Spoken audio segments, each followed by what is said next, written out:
Okay, there we go. Great.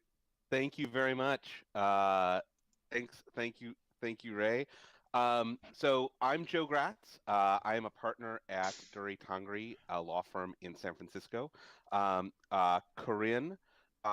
You can introduce yourself. Yeah, hi, I'm Corinne McSherry, and I'm the legal director at the Electronic Frontier Foundation. I work with Joe quite a bit, actually, in that capacity, but most of my practice, like Joe's, focuses on internet technologies and especially on copyrights, on copyright issues, DMCA issues, EFF as an organization. One of our primary missions is to defend online fair use and free speech. And so that's a major part of my practice there. So, Ray, could we bring in the slides from my screen share just to get those going? We are not your lawyers. We are lawyers. We can talk about the law in general. We are not your lawyers. We can't. Some of the questions maybe about specific situations where we don't know enough to give you legal advice. We are not your lawyers.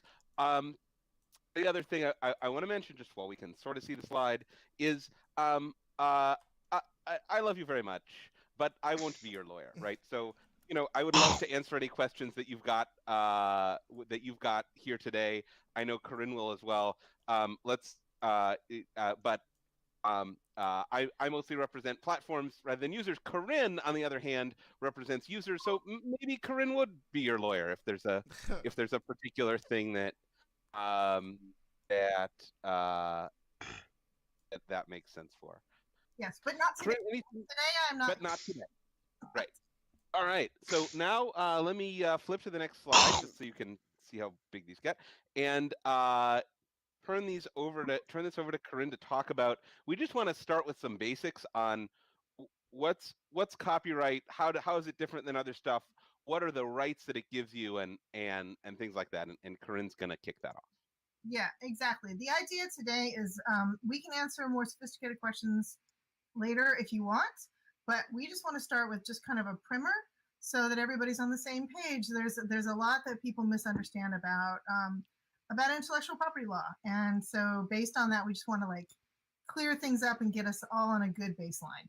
So the first thing is I want to be clear what we're not talking about, which is trademark. There is a lot of confusion among non-lawyers about the difference between copyright and trademark, and so what trademark covers is words, symbols, colors, smells, sometimes things that are used in commerce to designate the source of goods or services. I've got some examples on the slide of trademarks you'll know and love: Coca-Cola, the Nike swoosh, and so on. That's what trademarks are. And what trademark is about is really, it's a kind of consumer protection, and that's the point of trademark. So the trade-off is businesses get protection against competitors who want to sell knockoff goods or services. So, the fake Coke and the bad version of Starbucks, I don't know, your fake Nikes. The trademark law gives them some protection. But way more important to that, consumers can look to the trademark and they know who stands behind the product. So if I buy a Coke anywhere in the world, I know what it's going to taste like. And if that's what I like, that's what I'm going to get. If I like Pepsi, I can get that, right? But I can use those marks as information for me. Okay. It's limited in lots of different kinds of ways. There's a version of fair use, which is a term we'll talk about more later. Trademarks are really important, and it's important to know some things about them because often you will end up using trademarks in the things you create, even if you don't mean to, like a company name or so on. Okay, so someday perhaps Twitch should do a primer on trademark. That is not this day, but I just wanted to make that distinction because what copyright is, which is what we're going to focus on, copyright focuses on protecting works of authorship, writings, music, all kinds of things, videos, anything that's tangibly expressed, meaning it's written down or it's recorded, it's captured in some ways.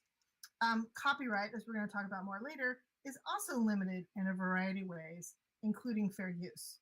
And the other thing to know about copyright that's relevant to this conversation is copyright is subject to DMCA takedowns. Okay, so that's your basic. We're not talking about trademark here today, but it's important to learn about that. But let's now flip and talk about copyright. And for that, I'm going to hand it back to Joe. So copyright. Um, Copyright is a set of exclusive rights. It's a bundle of rights that are subject to fair use and other limitations. We'll talk about fair use and those other limitations soon. But what is it? It doesn't give you the right to everything if one has a copyright, but it gives you the exclusive right. That is the right to to keep other people from making copies, creating derivative works. That is. Taking something and turning it into a different form. For example, taking a book and turning it into a movie, or taking a movie and turning it into a game. That would infringe the copyright in the movie if it didn't have permission. Corinne, could you mute?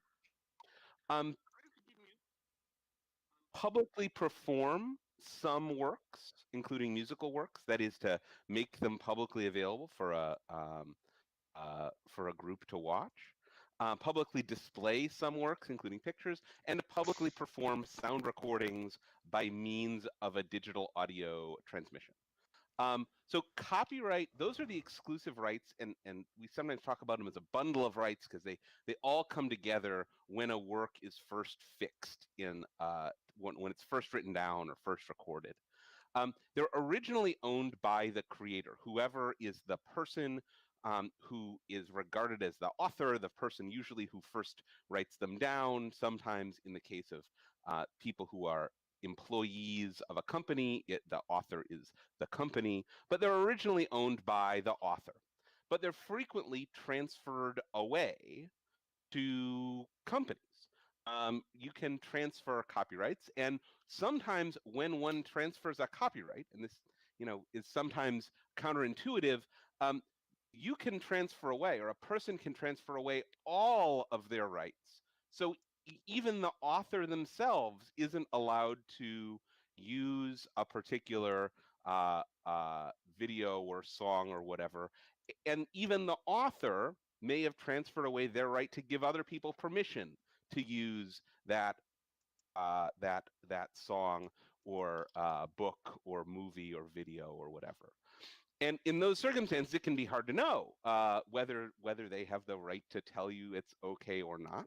But it is possible under the law that they've transferred that away to other folks. Um, Next thing I want to drill down to a little bit, just because a lot of the issues that have come up recently relate to this, is some basics on music copyright. And these are real basics. I'm not, this does not get into the answers to any of the super interesting questions that I know you guys will have later, but just to sort of lay the base layer on what's going on with music copyright. In a song, in a song you're listening to on Spotify or whatever, there are two separate copyrights, and sort of the legal rules have grown up to deal with those two copyrights separately. First, there's a copyright in the musical work, the notes and words that would be written down in sheet music. And second, there's a separate copyright in the sound recording or the audio. And those are frequently owned by different copyright holders. In the old days, when singers didn't write their own songs, they were almost always owned by different copyright holders and whole different sort of sets of companies. But the important thing here is you can have permission with respect to one, but not with respect to the other. So in a situation, for example, where you are performing a song for a live audience, that implicates only the musical work copyright. Whereas in a situation where you make a movie that uses a particular recording by a particular recording artist on the soundtrack, that implicates both the musical work copyright and the sound recording copyright. And while we're not here to talk about what what what licenses or rules Twitch has in particular, Ray or Jez may have things to mention about how those play out differently in the context of Twitch. So obviously, if you're playing the guitar and singing by yourself on a VOD, that would only implicate the musical work copyright, whereas if one is playing the song, that may have something to do with both musical work copyrights and sound recording copyrights. So next thing to talk about is fair use, and for that I will throw it to Corinne.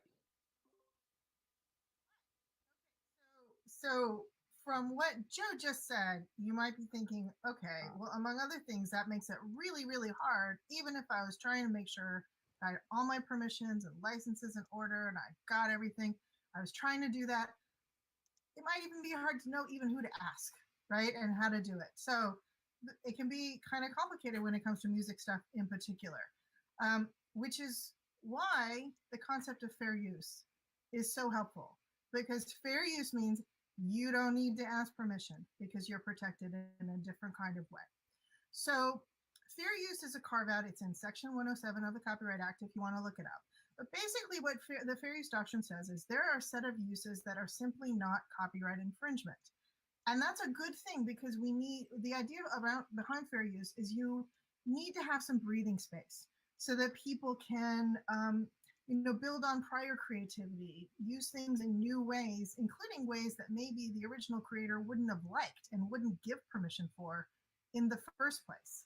And so there's lots and lots of examples of fair use that you might not think of in your day-to-day. Things like if you write a review or a video review, also that, and you quote from the thing you're commenting on.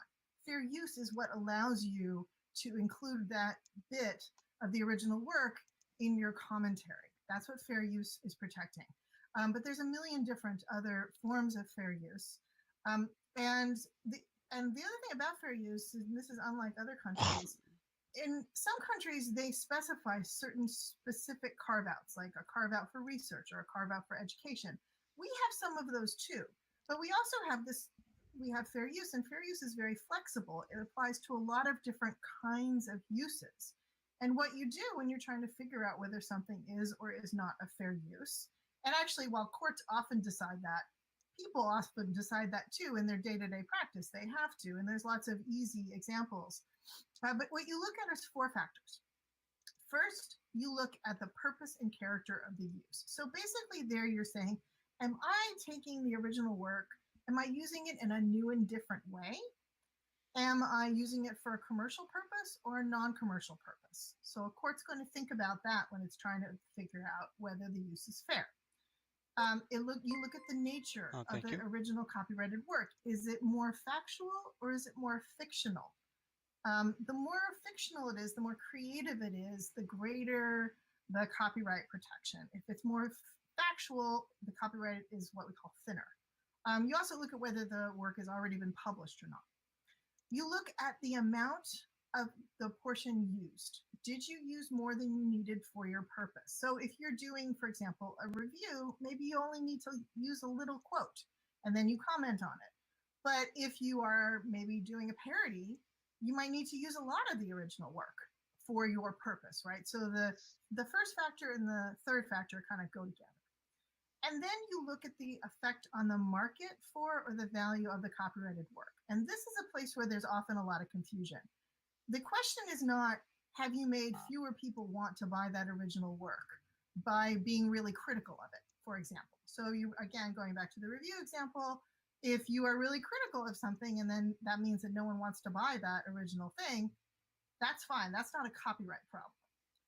The question is whether you've interfered with the licensing market for the work. Have you substituted for it in some way so that actually people will look to your work as a substitute for the original completely.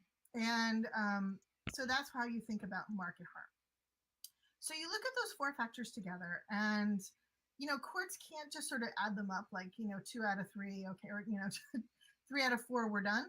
courts look at all those factors together, and regular people, when they're analyzing it, look at all those four factors together, and they think about, okay, well, where do they weigh? So if all four factors weigh in favor of fair use, great. If it's a close call, then it's a close call. But and often when it's a close call, the question you might also ask yourself is, does the use serve the purposes of copyright? And that can be a little bit nebulous, but and also, does it serve the public interest? So that can be a little bit vague, but you can think about things like, are you engaging in a parody? Well, copyright isn't supposed to stand in the way of people making fun of things. That's not right, right? Then that puts it in conflict with the First Amendment and with our free expression values. So we think about that.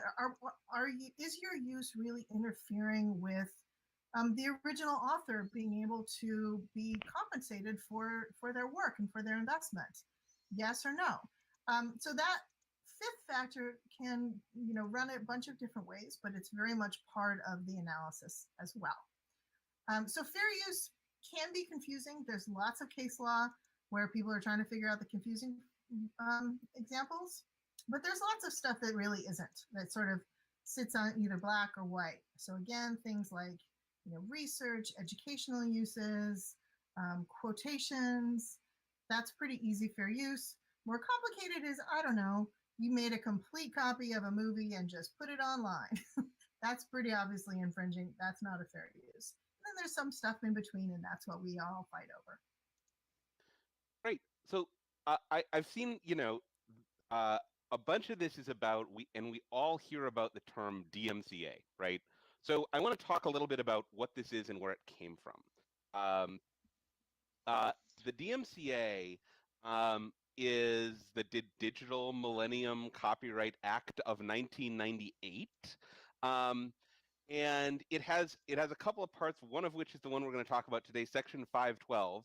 And Section 512 doesn't say what is or isn't copyright infringement. It doesn't say anyone has to do anything. What it does is it provides a safe harbor for service providers that meet its requirements. And I want to talk for just a second about what that means.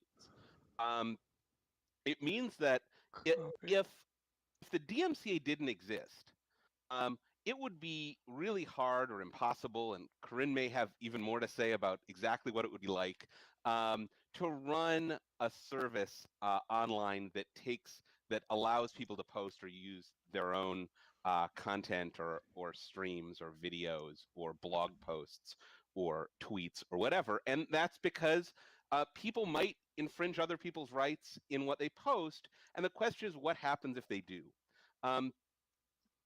The DMCA makes sure the answer isn't, you have to only let people post things who are only going to post non-infringing things, and if they post any infringing things, well, it's the service provider's problem rather than the poster's problem. What the DMCA says is, look, lots of people are going to post lots of things on the internet.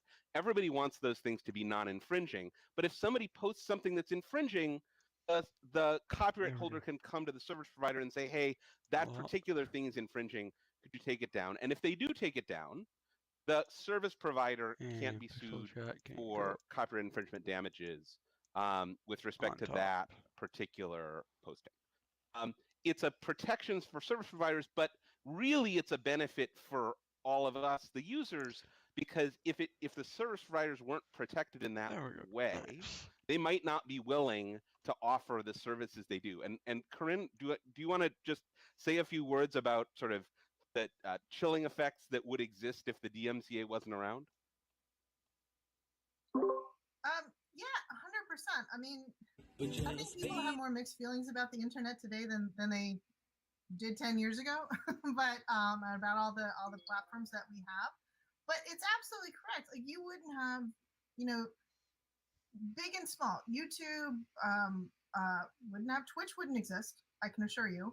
And all of Facebook, Twitter, every single social media platform that you rely on would not be able to exist. And part of the reason is because if you are found liable for copyright infringement, the damages can be astronomical. Those are built into the law. The cost of, if you lose a copyright infringement suit, would kill most services just when they were getting off the ground. So it's not even just the big ones that we know of now, but the smaller ones that are just trying to get going. If you have to spend all your money on copyright litigation, you'll never survive and no one will invest in you.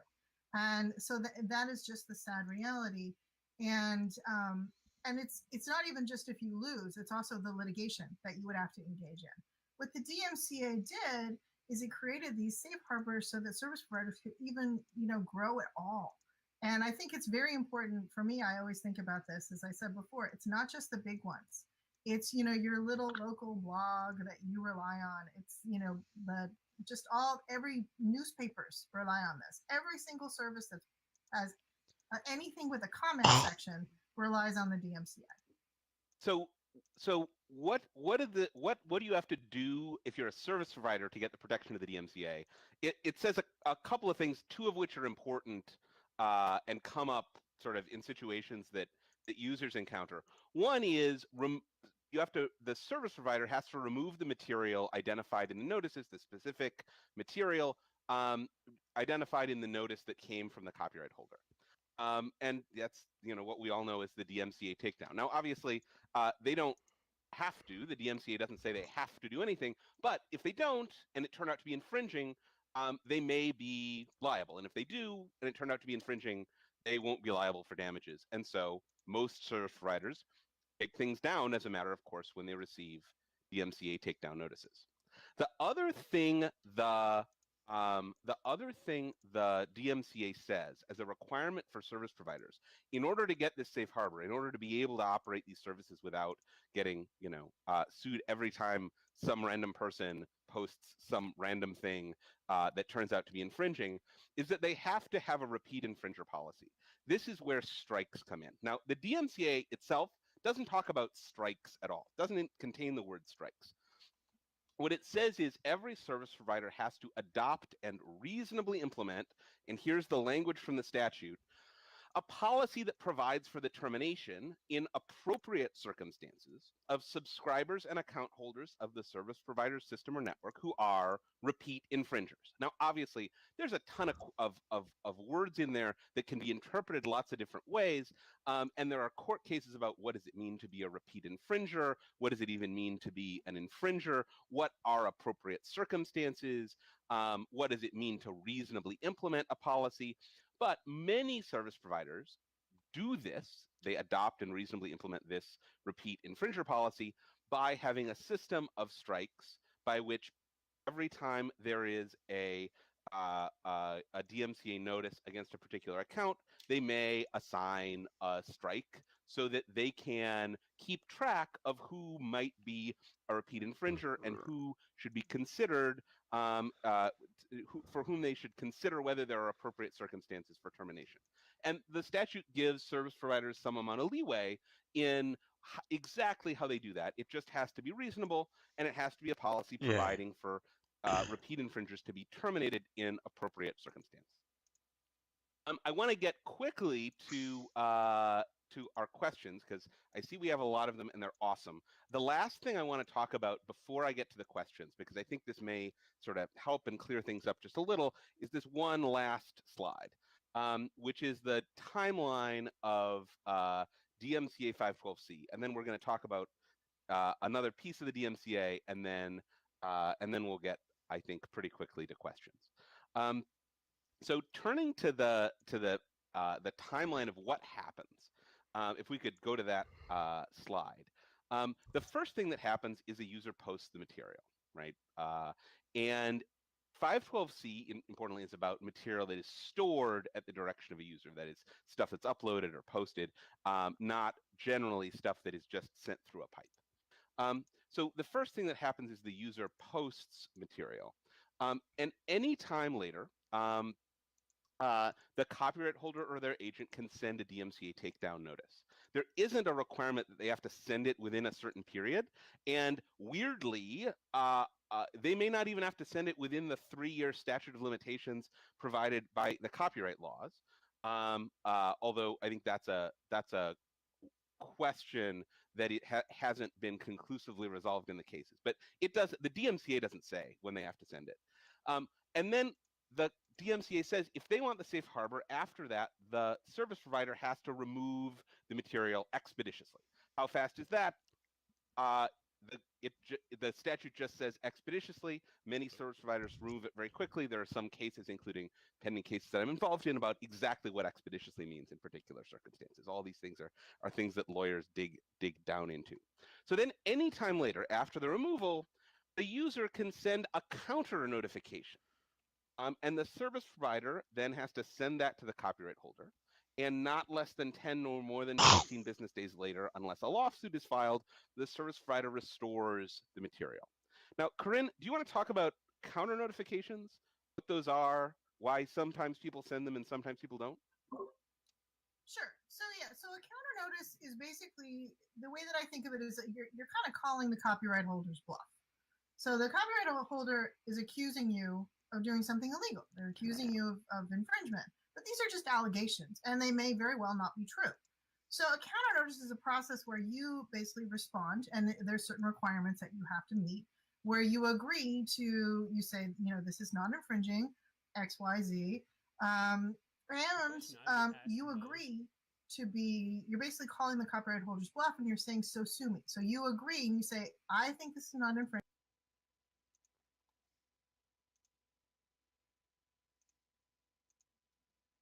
Is how do I enjoy Minecraft more, and how can I have a world that lasts as long as yours? So today we're just going to sit back, relax, and play some Minecraft, and I'm going to give you some tips and tricks on how you could better your experience and have a world that lasts for years even. So a lot of my viewers probably know a lot of my tricks and tips, but this is going to be more for people that might come across my channel, don't know who I am, because this is a 7-year-old world and I have almost 400 episodes, and most people can't do that. And my first tip is to make YouTube videos. Yeah, I know, there's thousands and thousands of Minecraft Let's Plays, but why can't you do it? And if you have excuses like you don't like your voice, go look at my first video and look at me now. I mean, I've definitely grown over the years. But YouTube is definitely not for everyone, that's for sure. And I'm going to be honest, if I didn't have a YouTube channel, I 100% would not be playing this world still. And that's an absolute fact. This world probably would have ended a long time ago. So I consider myself pretty lucky right now. I enjoy this world so much because I'm past that point where I can't really get bored of this world or let it go. Because I've invested so much time into it, and all I want to do is see it get bigger and better. Oh, a good way to get started is to not just have one project. Don't just start building a house. Well, of course, build your house, but you want to have multiple different things to do in your world. Such as right now, at this point in time, I have a giant lab I'm working on, and I just have this new museum project. But I also have many unfinished projects in my world, and I love having that. A lot of people disagree, but I feel like having multiple things to work on that are unfinished gives you the opportunity to stop working on something when you get bored of it and go try something else. Try approaching things you haven't really approached before, such as redstone. I actually used to really suck at redstone, but once I started understanding it more, I started finding new ways I can implement it into your daily life of Minecraft, and it enhanced my experience in this game so much more. Don't have too many automatic farms. People always got me to try to make the automatic fish farm where you go AFK, but I would always turn that down because that makes one less thing to do in Minecraft, and that is to have that exciting feeling of getting a mending butt from fishing. Speaking of mending, don't put it on every tool and armor piece you have. Of course, once you get to the point where you have that much mending, you're pretty far along in the world, but if you want your world to last a long time, don't put an end on being able to craft new tools and armor, because putting mending on everything unless you die and lose it all pretty much puts an end to the whole cycle of creating new tools and armor. Which is why in this series, I only have mending on my first diamond pickaxe, and this one right here is actually going to be put away soon because I actually like cycling through tools, and this never breaks. Build a laboratory or a place where you can actually, study some of the new stuff and learn more about it. That was actually the whole purpose of this lab, to learn about new updates. If you are a fan of nostalgia like me, try collecting all of your first things in Minecraft. Of course, keep it reasonable. I didn't really pay attention to this when I first started this world, but later on I started realizing, I'm going to start doing that. So I tried doing it, and I started keeping most of my first items. And don't break your tools. Once they can't be repaired anymore, put them away in a box. And that is why we're making a museum for all of our nostalgia stuff, even our first mineshaft. Build realistic, useless items, such as this windmill or this little barn. From my experience, I noticed the more realistic things I have just sitting on the side, it makes me like my world so much more for some reason. I know this all comes down to opinion. I don't have any like giant pixel art in my world or anything like that. I like my world looking realistic, but that's just the roleplay side of me. So if you're kind of like that too, cut down on all the, unrealistic looking things. Start journaling in Minecraft. Yes, not the journaling you're thinking of probably, but have a journal and write down all the useful things you need to remember, some new build projects, your friends and pets, coordinates of stuff you might have left behind or stuff you may need in the future, useful Minecraft information. Bunny escaped. No. Make a cemetery. Have lots of pets and friends in your world, and when they die, bury them and put the date on when they died. Rest in peace, Liam. Rest in peace, Buster. Rest in peace, Derpy. Oh, I still got his cookie. You guys trust me, it is so fun to look back at all the things you did with the animals. I know it's just a video game, but I'm trying to help you here. And from my experience, it does enhance your playthrough. Another big one for me, and I learned this from other Minecraft YouTubers back in the day, is when you're going to create a new house, don't. Start expanding from your first house. I mean, heck, this was the first part of my house right here, this little square, and we just kept going up and over. And yes, I do have a mansion, but as you can see, I did connect it to the house, so this is all one big mansion. And don't build so uniform. Build all crazy like this. Make dangerous parts in your world. Don't light up everything. Such as right here, I have a place called No Man's Land. There's no torches, there's booby traps everywhere. It's pretty dangerous, and we're going to be making it worse. Of course, I even have a section of the lab that's really dark. And of course, there's a chance of having creepers blow up your build, but take inspiration from that. I had a creeper blow up right here, and I'm like, you know what? It actually happened, so I'm going to make it look like an explosion happened here. I left the hole here and put some black concrete powder. And when you do have accidents in your house or whatever build you're doing, don't repair it with the original block. Throw down something else to make it look like it has been repaired from an accident. There are so many ways you can approach Minecraft. You just have to find that point where you're unique. Because obviously we can take inspiration from anyone. I took inspiration for a lot of my builds here, but I got to the point where this was all unique and made by my own hands. And at this point, this house is literally just a trademark of my channel. It is going to take time, but trust me, it will be worth it. I noticed my knowledge wasn't so keen about potions in Minecraft, so I went and built a potion lab and started learning more about them, how the effects affected different animals and creatures. And I also wasn't the best at parkour in Minecraft, so I built myself a parkour course to get better. I'm still not the best. So try finding something that you're struggling in Minecraft and make a build that will make you better at it. have an old project or build that you just simply don't work on anymore and don't plan on doing anything with it. I was once making a village for some villagers, and I realized it was too far from home, and it would probably most likely not survive out here. So I didn't touch it for a year or two, and I ended up just turning it into an abandoned village. Make secret parts of your base. Something that if you had a visitor join, they would not know it's there until you showed them. Such as no one would know there's a second door right here. Just gotta find the hidden button. Oh boy, I'm gonna regret this. Or such as the classic Batman piano that opens up into the black market. Oh no. I'm making a video, Ray. You just got peaceful moded. As well, have a hidden lever that of course leads. Oh no, I didn't mean to call it. Well, crap. Into your, torture dungeon. Hi, chicken. Another good idea is to have one and only one test world, because then you can look at all your builds you've tested throughout the years, and it starts becoming its unique own little world. So I hope this short video kind of give you some ideas on how you can, have a world that lasts longer than a month or something like that. Because I used to be like that too, don't worry. If I felt like something wasn't going in a particular way, I'd be like, okay, I can just restart. And I just keep going through this continuous loop of wanting to start new worlds, and never got to a point where I was getting close to defeat the Ender Dragon. I've only defeated the Ender Dragon on one world, it's this one. But I will admit, my biggest motivator to stay on this world is being able to record it and have an audience that actually watches. So I'll see you in the next video. Bye-bye. That's kind of what I'm doing-ish. Infringing.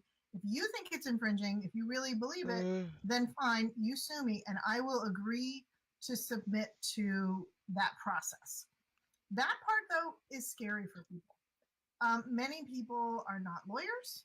They don't feel like copyright experts, and they're really very afraid of the risk, even if they're pretty convinced, or their lawyers are pretty convinced that what they're doing is lawful. They will hesitate because it means they're basically asking to be sued. And not that many people are that excited about litigation. Me, I love it. But most people, they find that kind of terrifying. And so that's why a lot of people don't counter notice. The other reason people don't counter notice very often is because they are worried about giving away personal information and those kinds of things. So the process can be quite intimidating. And I know this because at EFF, we field questions about this all the time. People reach out to us and they say, I've been accused of this thing. I'd like to counter notice. How do I do that? What do I do? And for a lawyer, it seems very straightforward. But for a regular person, it's actually pretty confusing and intimidating. On that thought, how do you do that to a big company if you're a small creator? Because I know some creators who have been ripped off by big companies of their own brand. But okay. So now, on to 512F, Corinne? Right. So back when the DMCA was created, Congress knew what I bet many people here know or have seen, which is that the process can be abused. So what Congress created with the notice and takedown system in 512 was kind of a very easy process for taking content offline, because service providers have such huge incentives to take down anything if they get a DMCA notice, because they need those protections of the safe harbors. So most service providers, they're not going to spend any time to think whether something's infringing or not. They get a notice, they're going to take it down. So that's why Congress did two things. It built in the counter notice process, which we've talked about, but they also built in Section 512, which is supposed to be a deterrent against abuse. So the language of the statute is on the slide. It's basically, if you knowing material misrepresent, that material activity is infringing, you can be liable for damages, including costs and attorney's fees. So that's pretty solid language. Fortunately, the courts have not interpreted that as strongly as we would like, but what it does for sure require at this point is that the sender of a takedown notice has to form a good faith belief about whether the use in question is authorized by law or not. They have to say when they're representing that something's infringing, they actually have to think about whether it's infringing or not, including thinking about whether it's a fair use or not. So that puts the obligations on the sender of the takedown notice to basically do some due diligence before they make accusations. Great.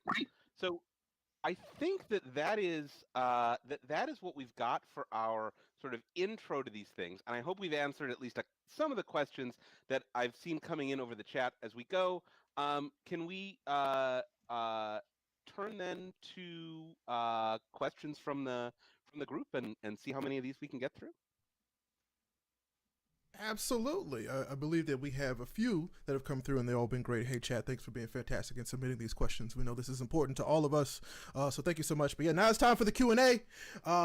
So the first question is from Curvy Llama, and they ask, what is the law behind parody and covers? If I'm creating my own lyrics and using a karaoke version of a copyrighted song, is that allowed? Thank you.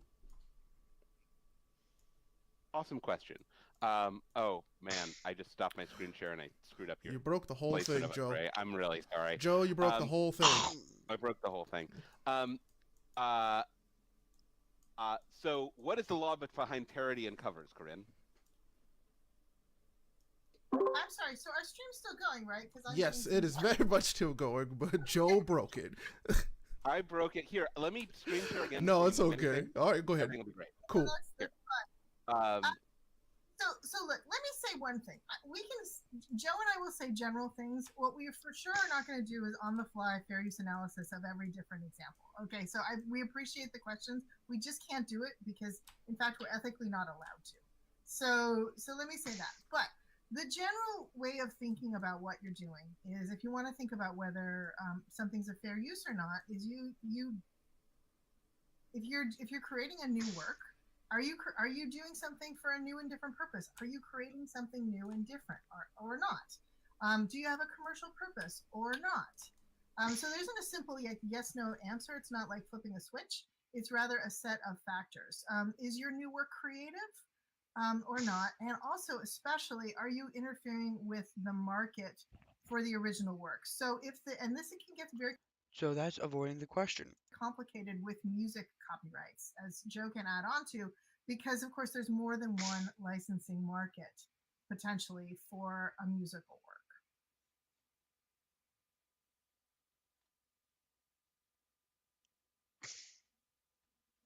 So I think that probably does it on answering that question, and we should the next question if everyone can still see and hear me, given that my browser's in the middle of crashing.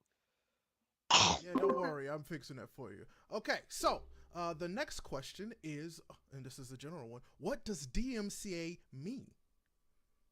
What's DMCA mean? As we mentioned earlier, DMCA means the Digital Millennium Copyright Act of 1998.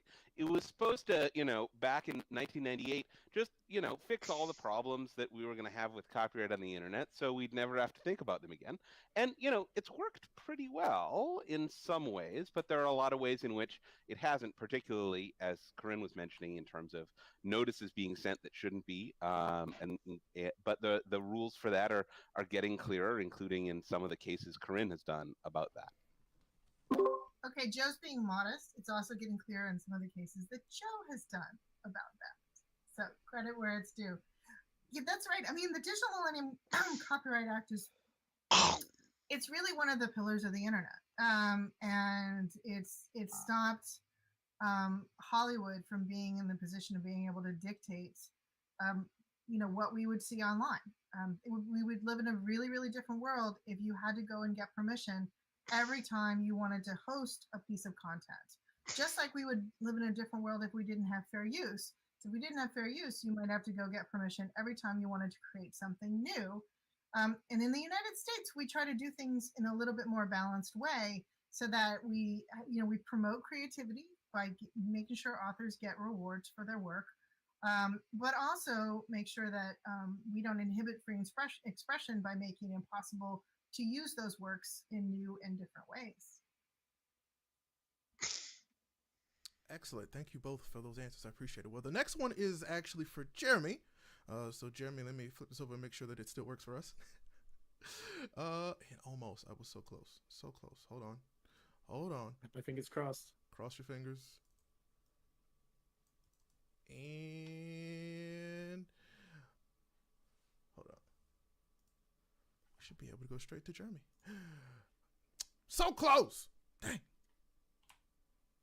Anyway, Jeremy. There's Jeremy. Fixed it. Jeremy, next question's for you, my friend. There we go. All right. Yeah. When will this be available as a VOD to share with the creators that cannot make it? Yes, the good news is that all Creator Camp segments are made available online shortly after they end. So folks who are not here to attend in person will be able to view it and watch it as long as they like.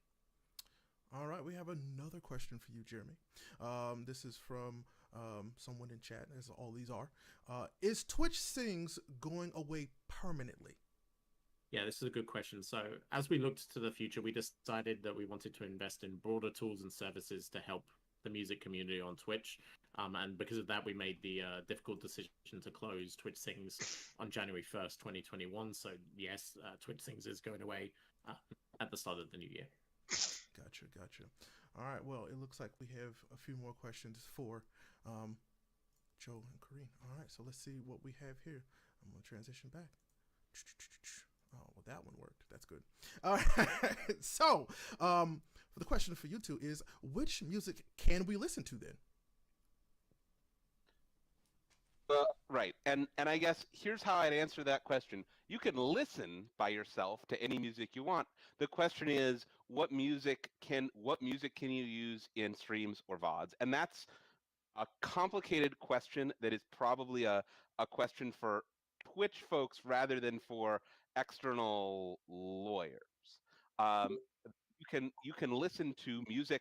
You can in terms of using in streams or VODs, music that's licensed, that is music that you have permission from the copyright holder to use, music that you're using in terms of fair use, whether it's a parody or other fair use, or music you create yourself.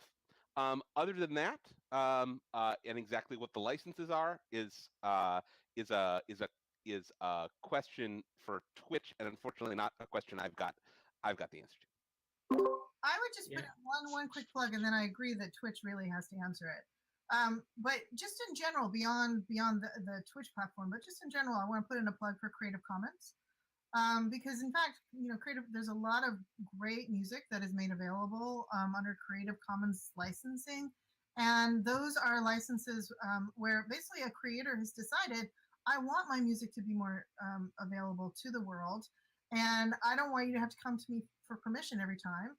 I'm making it available to the world subject to a particular license, which might require things like, you can use my music, but not for non-commercial purposes. You can use my music, but you just have to attribute it to me.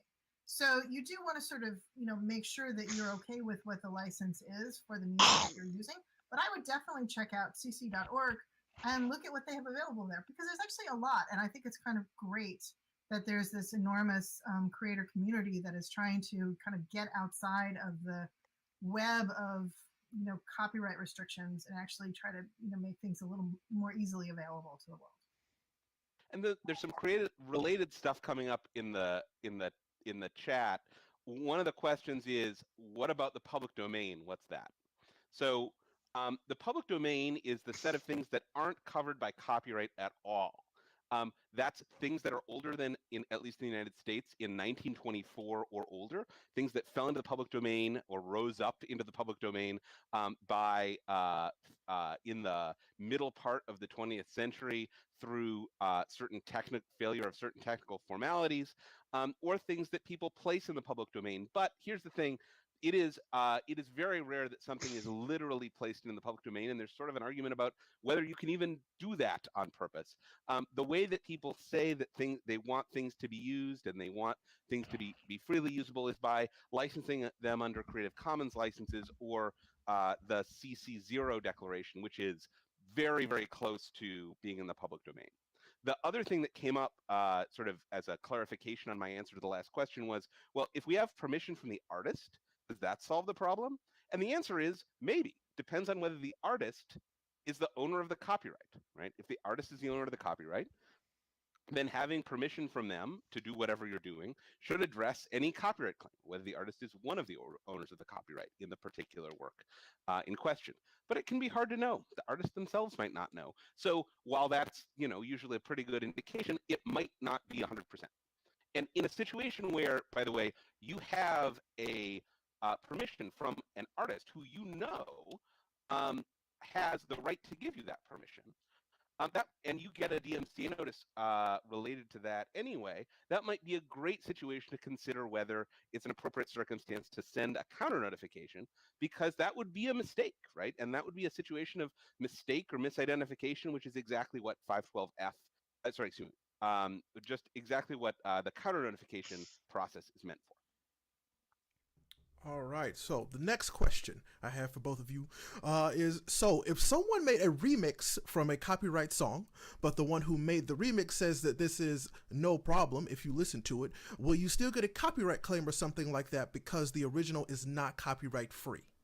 Okay, that's the better Awesome part. question. So this goes back, I think, to what we were talking about a little earlier about derivative works. A remix of a song is usually going to be a derivative work. It's going to take some of the expression from the song, and it's going to, recast or transform or adapt it or make it put it into the form of a different song. It's not necessarily commenting on the first song. It might not be fair use, but it's moving it into a different form. So if you want to use that remix, who do you need permission for? Well, first you might need permission from the remixer, which sounds like you got. And second, you need permission from the creator of the original song, unless the remix was fair use or a parody or something. You can imagine some cases where that might not be necessary. But just because somebody made a remix doesn't mean they have the right to the necessary rights in the original song. Some people who make remixes might have the permission from the original owner to give that permission. It just depends whether or not they do. One thing I would say is this question is a good example of where, well, usually, generally my default is to fight for the rights of the users, not necessarily the platforms. But this is actually one of the reasons we have the DMCA, because if you're a platform and you've got lots of different kinds of music on your platform in lots of different forms, it's actually not always going to be easy for you to be in a position of knowing what has permission or not. You don't know, and you can't know, especially if you're big enough. There's a lot of, that would take a lot of research a lot of times, and it's why we don't necessarily want to have platforms on the hook for every possible infringement that's on their sites, because we would be calling on them to do all of that research and know the answer all the time. It's too much. And what would happen is platforms would basically, to avoid liability, just refuse to host hardly anything unless they had explicit permission. And that's not the world we want either. Okay. All right. Well, we have another question for Jeremy here. So, Jeremy, you ready? All right. I am indeed. This is what we got for you. So, another one from Kavilama. They ask, can you get a DMCA strike or hit on clips or VODs that have been deleted? If so, will we be in trouble? That's a great question, and I'm very thankful I get the opportunity to clarify this. So, no, you will not receive any DMCA strikes if from a rights holder if a rights holder sends a takedown notification targeting a clip or VOD that you have deleted. Gotcha. All right, yeah, it's been a big question. I've seen that a lot. So thank you so much for answering that. All right, back to Joe and Corinne. All right, so we've got another question for you two that asks, do streamers have to hire their own lawyers who specialize in copyright laws every time they get a DMCA notice? Well, I hope not. That would get pretty pricey for everyone. And in fact, again, it's why there were the checks and balances built into the system so that the improper notices wouldn't get sent out in the first place. I do think it's wise for streamers to educate themselves a little bit about copyright and trademark and about how they work so that they can do some of that evaluation for themselves. A lot of these questions actually aren't that hard to answer a lot of the time. It's the thorny ones that you need a lawyer for. But you shouldn't need a lawyer for everything. Like, so for example, if you're engaging in commentary, you should feel pretty good that that's a fair use. I do want to say that if you have a situation where you do think you've gotten a DMCA accusation really unfairly, you can reach out to EFF. We can't be the lawyer for everybody, but we do try to help people find counsel, and that's info@eff.org. Please feel free to reach out. We're here to help people think through some of these problems. But yeah, hopefully you don't need a lawyer for everything, because that would be very, very difficult. All right, Joe, anything to add on that one? All right, so the next question No, thank you. is also for the two of you. So they ask, is fair use applicable when DMCA strikes are being issued? How long is content covered under fair use, and does this cover all content? Let me try and tease that apart. Fair use if it applies to all different sorts of works and all different sorts of uses. But it doesn't necessarily always apply, right? There's the 4 factors that Corinne talked about that a judge would use to decide whether something is fair use, and that we can use to predict what a judge might do if that question got to a judge. Does the DMCA apply to fair use? Well, people shouldn't send DMCA notices against things that are fair use. And Corinne, maybe you want to talk a little bit about lens? Yeah, sure. So, the lens case is popularly known as the dancing baby case, and that's a case that I litigated for a very long time. And but what happened there was Universal Music Group sent a takedown notice because a mom had made a video of her kids dancing in the kitchen. She was just capturing it so she could send it to or put it on YouTube so her mom across the country could see it. And in the background, what they were dancing to was Prince's "Let's Go Crazy," but you could barely hear it. It's a 29-second video. You can only hear the music for 20 seconds of that 29 seconds, and it's kind of in the background. And it's, you would never listen to that video as opposed to the original work. It's obviously a fair use, and you actually really wouldn't need to be a lawyer to see that. But nonetheless, Universal Music Groups sent this takedown notice, and they insisted for many years that they were right to do so and allowed to do so because they didn't have to even consider whether fair use applied or not. And so we took it all the way up to the Ninth Circuit, and the Ninth Circuit said, no, actually, you do have to make that consideration. You shouldn't send a takedown notice if without even thinking about whether it's really actually infringing or not. The unfortunate thing that did happen in that case is the court said it was subjective. So you could still send that notice if you just don't really understand how fair use works, which is too bad. But still, the point is that no one should be sending those notices without really doing some due diligence about whether the work they're complaining about is actually infringing or not. Similarly, I would advise people, when you send counter notices, you should also do some due diligence and really think through whether you're right and whether your use is lawful or not. Okay. All right. Is that all we have for that one? Excellent. All right. So for our next question for you two, this person is named Firm Hands. Hello. They ask, I create my own music for my stream. Is my music protected, or do I need a copyright for it? Great question. If you write your own music and it's written down or recorded, you own a copyright in it. The second it's written down, you don't need to register in order to own a copyright. You do need to register in order to do some of the things that some people want to do with copyrights, like sue people. And the remedies like damages and stuff that are available if you end up suing someone can depend on whether you registered it before or after they started infringing it. So you have a copyright in something you create from the moment it's written down, or as they say, that the copyright term is fixed in a tangible medium of expression. It doesn't have to be paper. It can be a computer file or even a VOD. But registration has some benefits, but you don't need to register in order to own a copyright, or in order for someone to infringe your copyright in a way that you can eventually, after you register, sue them over. So one thing I would flag is, so that's all quite right, completely agree. A thing that sometimes happens though with filtering technology in particular is that filters may pick up your music, confuse it with some other music, and flag your work as infringing even when it's not. And this has happened several times with Content ID on the YouTube platform, where people have had their own music flagged as infringing because it matches a file that was uploaded by another copyright holder. So anyway, that's just a warning. It's a thing to watch out for, and it's why it's really, really important that platforms that use filtering technology make sure that they have a process whereby people can contest mistakes, not just DMCA mistakes, but filtering mistakes and get their stuff put back up.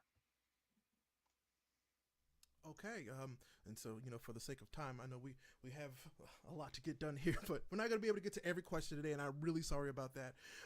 But our last question for Joe and Corinne. Games of Beauty asks, is the music that I accidentally got caught during an IRL stream considered fair use? A lot of times, streams just cannot control it. Music in stores, on the street, even music from cars passing by. Can streamers get a strike for that? Accidental use. They sure shouldn't, in my view. That is, doing an IRL stream and having music happen in the background that you don't control seems like a lot like the Lens case, where the court found that to be sort of fair use with something going on in the background that wasn't the focus of the video. Obviously, it depends on the particular circumstances, but if there were a DMCA notice sent for music that happens to be playing in the background while something else is happening, that would be in a situation where it might well make sense to think about whether that's fair use and whether to send a counter notification, because that would be a mistake. Yep, I agree completely. And unfortunately, I have to sign off. But I just want to reiterate before I think Joe can stay a little bit longer, which is great. I just want to reiterate that if people, if you need some legal advice, you need some legal counsel, EFF is here for you. info@EFF.org. We will help if we can. Thanks. Thanks, everyone. Thank you so much, Corinne. We appreciate you. Okay. Thank you very much. All right, so Jeremy, we have 2 questions for you before we get out of here. So yes, I'm going to ask that question again. Is Amazon gearing towards possibly buying a license for fair users to play their music? Yeah, so a couple of questions here for me, and they have long answers, so you have to stick with me on it. But we can't speak to Amazon at a whole. But the short answer to this question is we would need to think long and hard about the potential impact on the streamer community. As we mentioned in our recent blog post, Twitch is actively speaking with major record labels about potential approaches to additional licenses that would be appropriate for the Twitch service. That said, the current constructs for licenses that the record labels have with other services, which, typically they take a cut of revenue from creators as payment for the record labels, makes less sense for us. The vast majority of creators on Twitch aren't using, recorded music as part of their streams, and the revenue implications to creators of such a deal would be substantial.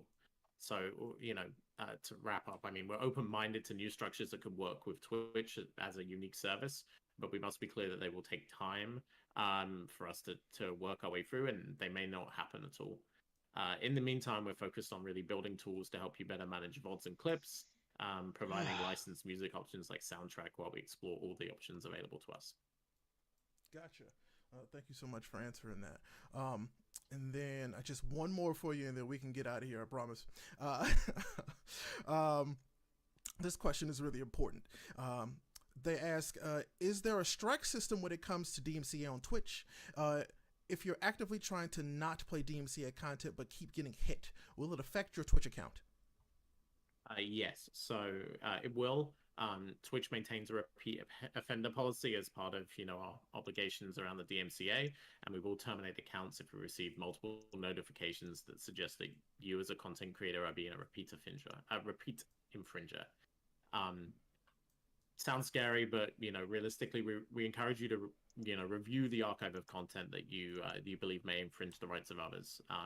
A few things that we want you to be aware of is make sure you don't play recorded music in your stream unless you own rights to all of the music, or that you have permission or the necessary rights holders, permission from the necessary rights holders to do so. Doing this is the best protection for your stream going forward. If you're unsure whether you own all the rights to something, it's pretty likely that you probably don't. If you want to include recorded music on your stream, we would encourage you to use a fully licensed alternative, things like Soundtrack, or there's a number of different music libraries that have been cleared for rights for usage in live streams, like Soundstripe, Chill Hop, Epidemic Sounds. So we would encourage you to look at those solutions. And then for further clarifications, you can also read about it in our DMCA guidelines or our recent blog posts that we published. Awesome.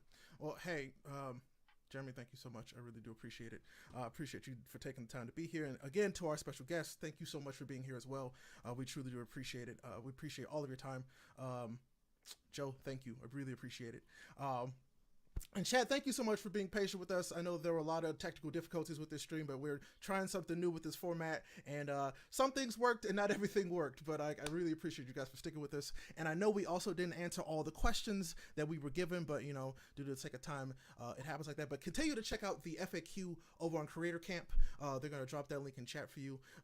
Keep following this channel for updates because, like I said, this is one of 4 more creator camps that we're doing on DMCA, and we really appreciate you for watching this one. So we will see you for the next one, and take care. Thank you so much, and we're gonna keep learning. We got a lot to do. All right, but thank you so much, and we'll see you later. Thank you so much for watching. Thank you very much, Joe. There's And just thank you very much, 4 Ray. for creator you. camp.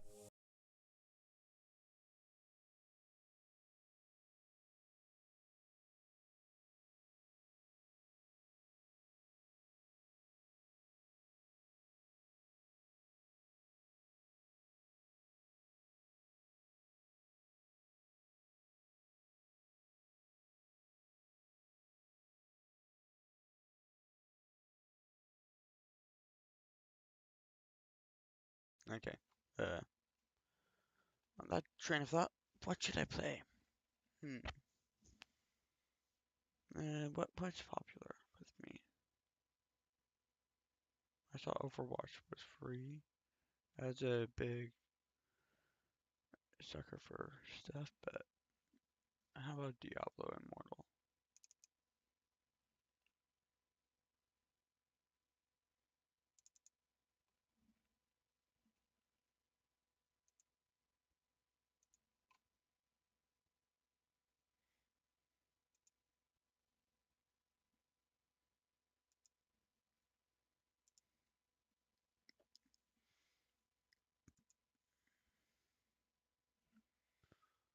Come on.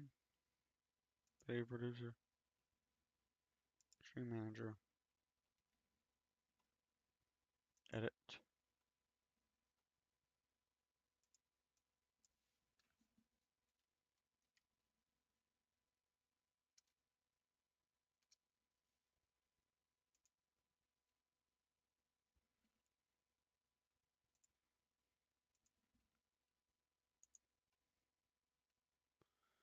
Rename. Control C. Control V.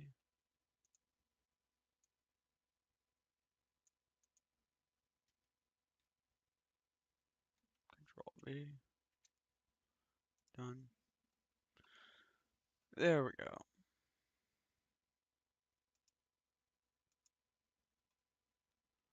Two followers, bitrate is doing pretty well. I think they unfollowed though, because I only had 2 followers before. Okay. Let's go with that.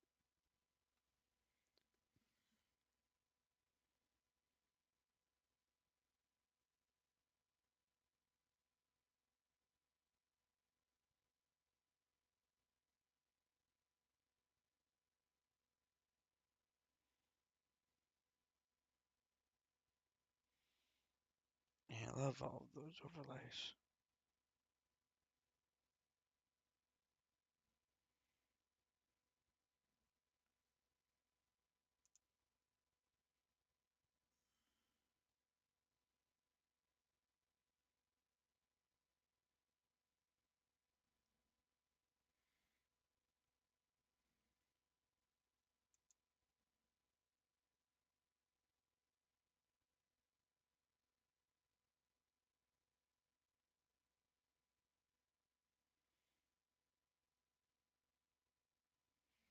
Maps. When does the parts store open?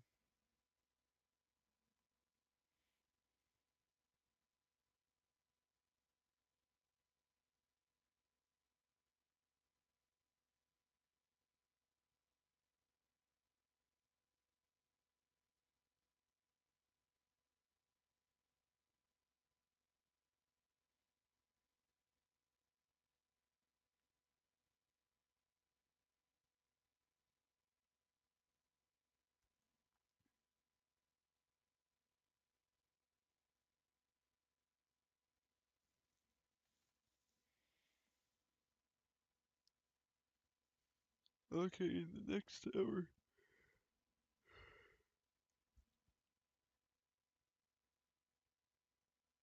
If the house at 9.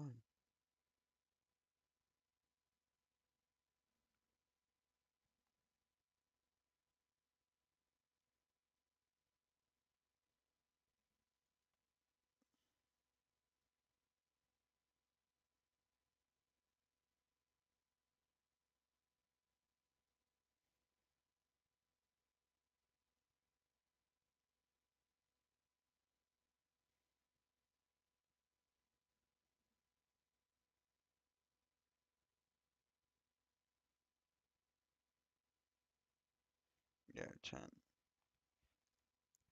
to 2:30. And the text message, okay.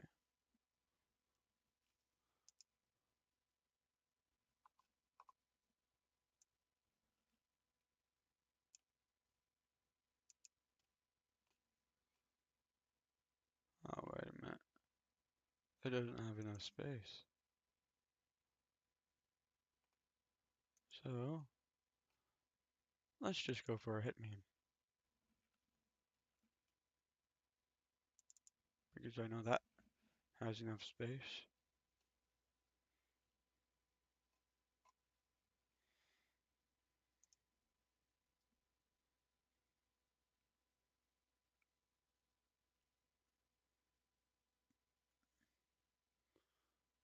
Well,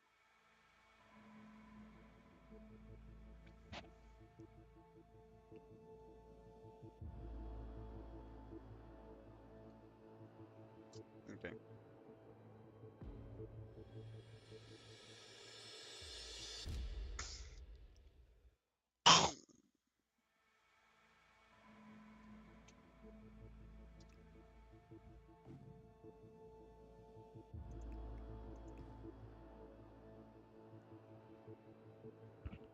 There we go. Come on.